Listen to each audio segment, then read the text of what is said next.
बरेली में पिछले हफ्ते हुई जुमे की नमाज के बाद सिर तन से जुदा के नारे लगाने वाला आरोपी आखिरकार दबोच लिया गया।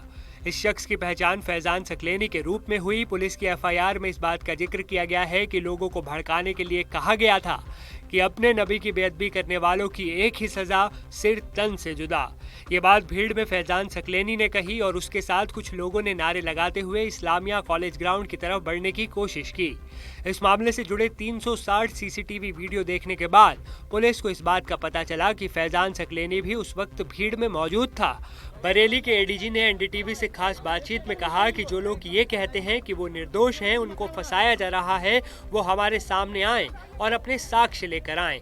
हमने पूरे साइंटिफिक एविडेंस कलेक्शन के बाद ग्राउंड पर लोगों से पूछताछ करके ही 83 लोगों को गिरफ्तार किया है। इसके अलावा पुलिस ने तौकीर रजा के मीडिया प्रभारी मुनीर इदरीसी को भी दबोचा। मुनीर इदरीसी ने ही बीती 26 तारीख को प्रेमनगर इलाके में भीड़ को भड़काया, फिर उसे लेकर कोतवाली की तरफ मार्च किया। इन सब आरोपियों को पकड़ने के लिए बरेली पुलिस ने करीब 2000 से ज्यादा सीसीटीवी फुटेज खंगाले, फिर फेस रिकॉग्निशन सिस्टम से इनकी पहचान की गई। बरेली पुलिस की तीसरी आंख यानी integrated control and command system से देखिए एनडीटीवी के संवाददाता रवीश रंजन शुक्ला की ये ग्राउंड रिपोर्ट। आज दो सबसे अहम गिरफ्तारी हुई। एक गिरफ्तारी हुई मीडिया प्रभारी मुनीर इदरीसी और जिसने सर तन से जुदा के नारे लगाए थे फैजान सकलेनी, उनकी गिरफ्तारी हुई है। अब गिरफ्तारी हुई कैसे है? गिरफ्तारी ये दोनों इसलिए हुई है क्योंकि बरेली की पुलिस ने 2000 से ज़्यादा सीसीटीवी कैमरे को खंगाले। और कहाँ खंगाला?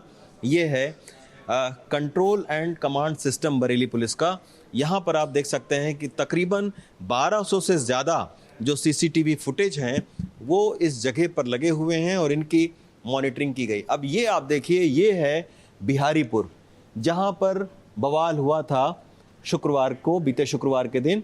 ये बिहारीपुर है और ये है अयूब खान इस्लामिया गेट, वो देख सकते हैं आप, वहाँ के फुटेज हैं। तो ऐसे सारे जो फुटेज हैं उनको देखा गया और फिर 2000 से ज़्यादा सीसीटीवी फुटेज को खंगाला गया। ड्रोन कैमरे से जो वीडियो आए उसके ज़रिए भी ये चीज़ें देखी गई। और ये आप देख सकते हैं कि कंट्रोल एंड कमांड सिस्टम में सारे बरेली पुलिस के लोग बैठे हुए हैं और उसी आधार पर यानी साइंटिफिक एविडेंस के आधार पर फिर ये सारी गिरफ्तारियां हुई हैं। अब तक 83 गिरफ्तारियां हो चुकी हैं और इसमें ये भी खास बात है कि अगर ड्रोन चलता है तो उसके फुटेज भी यहाँ पर दिखाई देते हैं। और उस दिन भी कुछ ऐसा ही हुआ था कि तमाम सारे सीसीटीवी इसमें लगे हुए थे और ड्रोन भी चल रहा था और उसके बाद में चिन्हित किया गया आरोपियों को। और सबसे बड़ी बात है कि एक पीटी जेट कैमरा सर्विलांस है जो कि 360 डिग्री पर घूमता है और फिर वो पहचान करता है। सर, जिस दिन हुआ था, ये बलवा हुआ था, उस दिन के भी फुटेज आप लोगों ने देखे होंगे, पहचाने होंगे। तो फेस रिकॉग्निशन सिस्टम से भी उसको पहचाना जा सकता है कि कौन आखिर कौन सा शख्स है। और पीटू जेट कैमरा क्या चीज़ है आखिर? ये पीटी जेट कैमरा है जो कि 360 डिग्री मूवमेंट करता है और कहीं पे भी भीड़ होती है या इस तरह के दंगा या फिर जाम या किसी भी तरह की ऐसी स्थिति में हम उस कैमरे को घुमा करके और जूम करके वहाँ पे पहचान सकते हैं कि कौन व्यक्ति है, कौन कौन लोग उसमें शामिल है, कौन उसको उत्तेजित कर रहा है। इस तरह के लोगों को हम लोग पहचान सकते हैं। उसी के आधार पर उस दिन पहचाना गया था।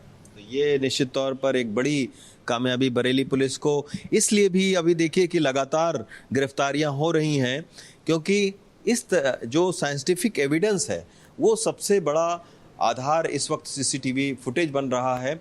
और उसके ज़रिए जब आरोपियों को दिखाया जाता है कि आप उस जगह पर मौजूद थे, अगर वो कहता है कि हम उस जगह पर नहीं मौजूद थे, और जब ऐसे सीसीटीवी फुटेज को दिखाया जाता है बाकायदा जूम करके, और ये इस हद तक जूम हो सकते हैं ये कैमरे कि अगर आपकी जेब में कोई कलम है या कोई पॉकेट में कोई चीज़ रखी है तो क्या उस पर लिखा है, इस तक को ये सीसीटीवी ट्रेस कर सकता है। तो अब आप सोचिए, इसी की वजह से तमाम सारी गिरफ्तारियां इतने कम दिनों में हुई हैं।